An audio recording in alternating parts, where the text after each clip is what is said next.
Aujourd'hui, je viens récupérer le vélo dont je suis tombé amoureux après avoir testé un modèle en 2019. Eh bien, je parle de la Canyon Aeroad, qui est l'un des vélos que je trouve esthétiquement les plus attirants. Je ne sais pas ce que vous en pensez. Je cherche un modèle spécial. Ce n'est plus seulement celui essayé en 2019, mais on le voit souvent à la télé, non ? Van der Poel, Philipsen, de nombreuses victoires marquantes, l'équipe Movistar. Et je viens ici à Rocacorba Batelier, qui est l'un des 3 lieux physiques que possède Canyon dans toute l'Espagne. Un moment pour pouvoir voir, toucher, même essayer. Pratiquement toute la gamme de vélos qu'ils ont ici, vous allez pouvoir la voir. Nous sommes à Gérone, c'est un endroit où l'on peut les louer, mais aussi les tester comme vous le voyez, presque toute la gamme de vélos Canyon. Et bon, je crois que par ici j'ai Johan, qu'on se connaît d'avoir roulé en groupe quelques fois. Salut, bonsoir, comment ça va Johan ? Comment ça va ? Comment va ce concombre ? Très bien. Je suis déjà en train de préparer les derniers détails. Impressionnant, hein ? Très beau, vraiment. Impressionnant. Allons-y, donne-moi des détails, d'accord ?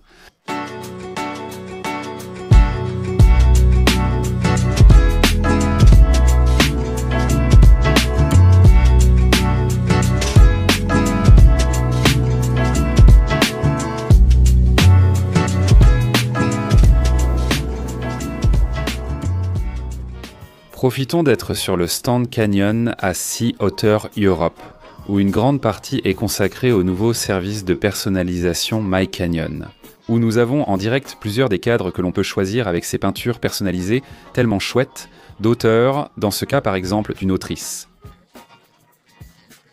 Nous avons celui-ci ici, regardez celui-là, qui a une touche presque de marbre rouge. Eh bien, impressionnant, mon préféré parmi tous ceux que l'on peut choisir. Ici, nous irions voir plus. Ici, nous avons absolument toutes les personnalisations de couleurs qui sont proposées pour le moment. Et impressionnant ce verre, ça doit rendre incroyable, surtout sur l'Aeroad. Le guidon, au final, on parle simplement de différence de longueur de potence, parce que, comme on l'a déjà dit, la largeur du guidon peut déjà être réglée de série. Et enfin, ici, nous avons les différentes selles qui peuvent être montées sur l'Aeroad.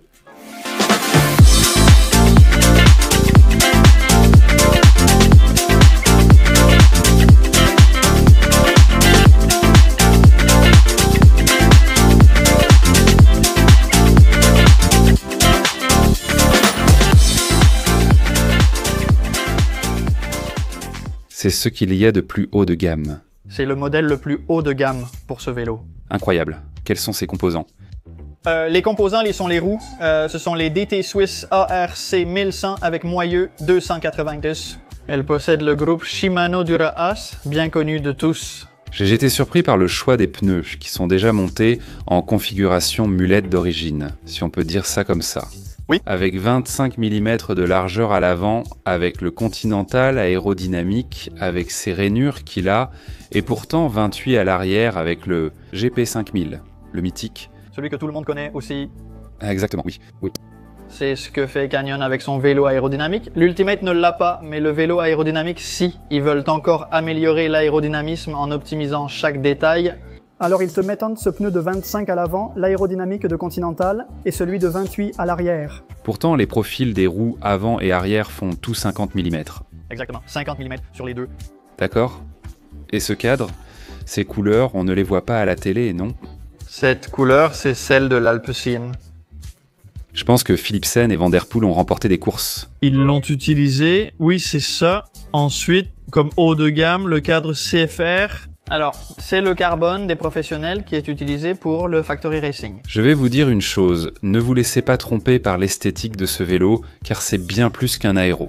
C'est ce que ça signifie. Et la surprise avec ce vélo, c'est que ces dernières années, même s'il semble être un vélo aéro. Et c'est ainsi que ce modèle est né pour compléter l'Endurance. Ces dernières années, en fait, on a vu, je ne sais pas, des coureurs super légers comme Quintana les utiliser lors d'étapes avec 3000-4000 mètres de dénivelé. C'est-à-dire que pratiquement aussi bien Movistar qu'Alpecin, surtout Movistar qui a peut-être un profil plus axé sur les grimpeurs dans ses rangs, utilise ce vélo. C'est ça, ce vélo. En fait, c'est la version la plus aérodynamique que propose Canyon. Mais il y a 2 ans, si je ne me trompe pas, ils l'ont amélioré pour qu'il soit plus adapté à la montagne. Donc, ils l'ont rendu bien meilleur pour grimper. Ah, ben c'est ce que tu dis. On voit déjà que tout le peloton Canyon roule en aéro, sans utiliser le modèle grimpeur. Johan a raison. Après le dernier restylage, ce vélo a beaucoup changé de comportement. Parce qu'au-delà de l'esthétique qui semble identique, en réalité, le comportement, la conduite du vélo, surtout en montée, est complètement différente. Il doit sûrement y avoir un lien avec la structure du carbone ou la position de ses couches. Pour réussir, d'une part, à rendre ce vélo beaucoup plus léger que le précédent, et d'autre part, à améliorer considérablement les sensations en montée par rapport à d'autres vélos purement, strictement aéro de sa génération d'il y a environ 4 ans. Moi par exemple, j'ai une Felt AR et c'est un vélo qui tient le coup jusqu'à une pente de 8%.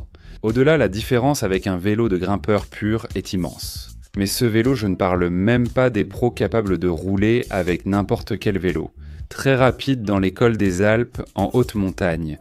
Mais nous, en tant qu'amateurs, avec ce vélo, je suis capable de sentir que sur une pente de 12%, je ne vois aucune différence avec un vélo de grimpeur pur. Si j'ajoute à cela le fait que sur le plat, c'est une véritable machine à avaler les kilomètres à très grande vitesse. Preuve à l'appui, je vais vous montrer ma première sortie avec elle, alors qu'elle n'était pas totalement réglée et sans capteur de puissance. Mais je suis rentré à la maison après 4 heures, étant parti rouler seul avec peu de dénivelé. D'accord, mais à 33,5 de moyenne, avec une fréquence cardiaque qui tournait autour de 130 battements par minute en moyenne, à peu près. Je veux dire que je ne me suis pas forcé à aucun moment et en roulant seul, j'ai été capable de maintenir une vitesse moyenne très élevée. Je ne fais pas habituellement ces vitesses, d'accord ? Si à cela tu ajoutes le fait que la maniabilité du vélo dans les virages se sent agile, se sent facile, il n'y a aucune difficulté à l'incliner dans les courbes. Ou même en utilisant des jantes de 50 mm, mince, tu as un vélo polyvalent qui est incroyable pour la performance d'un cycliste amateur comme toi ou moi.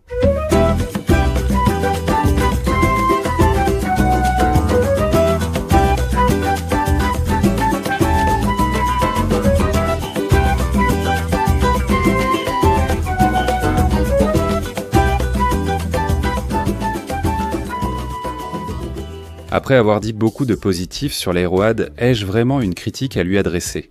Au niveau de la conduite, il a été difficile de trouver un point faible, c'est peut-être plus une remarque qu'une critique. Je souhaite vous transmettre un avertissement.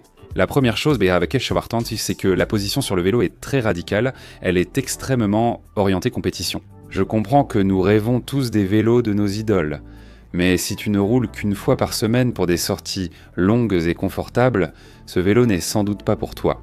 L'Endurance ou une autre Soul Road, mais ce vélo est une véritable machine de course. C'est sa seule et unique fonction. D'un autre côté, il faut aussi préciser que Canyon taille plutôt grand. Ici, je porte une taille S, pour que vous ayez une idée, alors que normalement, dans les autres marques, je porte une taille M.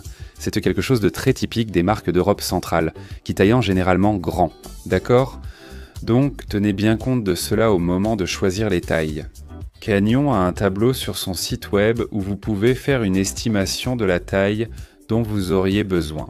Et d'un autre côté, est-il vrai que cette combinaison de pneus de 25 mm à l'avant et de 28 à l'arrière, pour les situations plates où vous voulez le maximum de vitesse, le maximum de capacité de l'Aeroad a du sens, mais pour un amateur comme nous, si tu veux l'utiliser en moyenne montagne, en haute montagne, la manier dans les virages à très haute vitesse, il serait peut-être plus logique d'avoir un 28-28 ou même un 28-30 à l'arrière ou 2-30. Cela dépend déjà du confort que chacun recherche, mais le 25 à l'avant aujourd'hui est assez radical, en tenant compte que le passage de roue maximale du vélo est de 32 mm.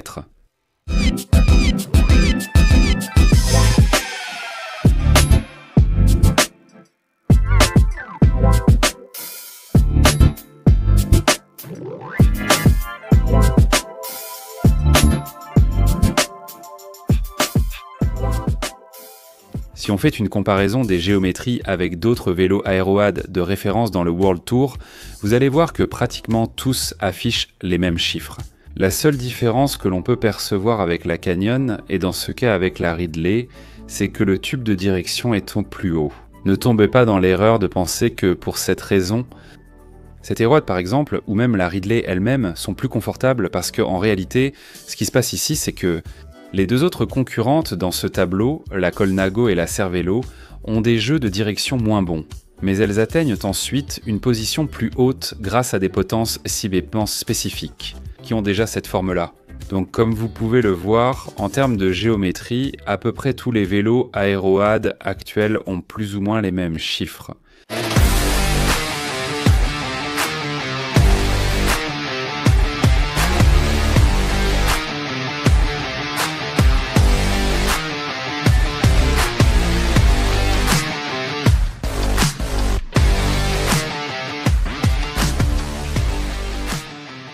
Je vais vous donner mon avis personnel, et pour moi ce vélo est l'un des plus sexy de tout le peloton professionnel. Chacun ses goûts, chacun a son avis, mais je pense vraiment que le design du cadre attire le regard. Et je ne pense pas que ce soit un hasard. Elle est pleine de détails, et nous allons essayer de les observer.